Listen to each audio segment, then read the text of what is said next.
Okay, this is Mr. Peterson continuing with a Chapter 3 review for sections 3.1 to 3.3, and this is problems 15 through 18. We'll have a few more after these three.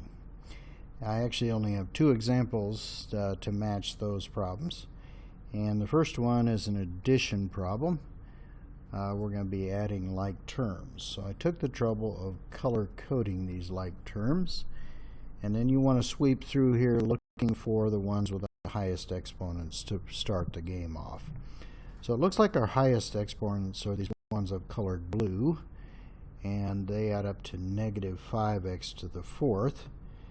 The next in line would be these two. They have the next highest exponents, and they add up to 7x squared. So when you put all these like terms together, and the color coding helps you see where I got stuff, you get negative 5x to the fourth plus 7x squared minus 5x plus 5. Okay, on the next one, we are supposed to subtract. And the key here is knowing that the subtraction applies to everything that follows it inside those parentheses. So you're essentially distributing a negative 1, and that would contribute to the following. Let me take the color coding off for a second. You can see the front I just copied, but the back I multiplied by negative 1 to get those. Okay, then the like terms, I'm going to color code them. The highest exponent here is second power, so we would collect the ones in blue first. Then we'd switch to the ones in yellow, and finally the constants usually take up, or should take up, the back part of the answer. And there's the color coding that goes with it. So our final answer is negative 5x squared plus 8x minus 1. Now you can, if you want to take the trouble, check this, and you're going to see here that I've already stored some random number for x. You know what, this goes with another problem, excuse me. So you can check these by typing the original after you store that number for x and typing the final. So let me illustrate that one. And I'll have to start fresh on a new calculator here, or a calculator that hasn't been set up ahead of time. Okay, so what I'm going to do here is store something for x. I usually choose this number. Random number, by the way, and I type the original problem. 3 times x minus 4 times x squared. You see how I type that. Plus 5, and then minus, and the rest of it.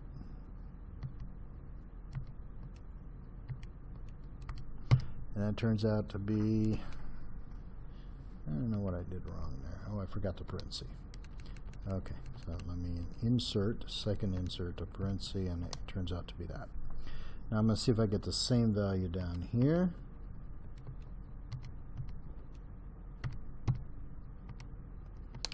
And matching values tells me I did my work right. Okay, so the next set of problems 19 through 22, I've got 4 examples for that. Okay, let's start with example number 1 right here. Actually, it's not numbered, but when you have a binomial times a binomial, you just FOIL it out. It's really the distributive property in action. And I've got the first color-coded with blue, and the pink one is the outside. The inside is color-coded in yellow, and I used green for last times last. Typically, you're going to add the outside and the inside, so I'm going to do that, and the problem will be done. Okay, on the next one, we have a binomial times a trinomial, and you got to make sure each part of the first one gets multiplied by each part of the back one. So these polynomials, everybody shakes hands with each other across the fence here. Okay?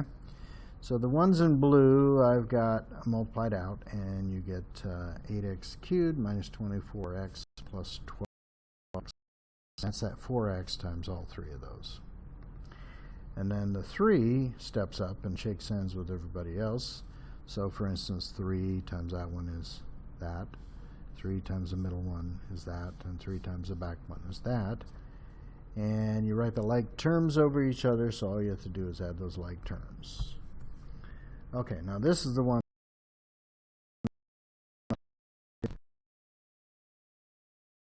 typing that shows that that is the right answer. So what I did is I stored some random number for x, and then I typed the original problem and the final answer, and numerically they match, so that's indication that we've done our work correctly. Okay, next is a problem where we have a trinomial times a trinomial, and you just multiply each of these times each of those. So I'm going to start with this 3x times all three of those. That's that part of it. And then the x times all three of those. That's that green part. And then the -5 times all three of the other terms, all three terms of the other polynomial. And that's the stuff in pink. You can see that when I wrote it down, I lined up my like terms. And so all we have to do is add those like terms up. And 12x cubed, for instance, plus 1x cubed is this 13x cubed. And down here, 2x negative 22 add up, negative 20 add up to negative 22. And after all that work, it's nice to know that you did it right, so I checked it. You can see that I stored the 1.23, or some other random number actually. And I typed the original expression, 3x squared plus x minus 5 times the rest of it. And then I typed the final expression, and you can see that some of it is off screen with those little black arrows. But you can also see that the values match, and that tells me I've done that algebra work correctly. Okay, the last one I'm showing you here is a binomial times another binomial. Well, you start in the back and FOIL that out, and then collect your like terms in the middle.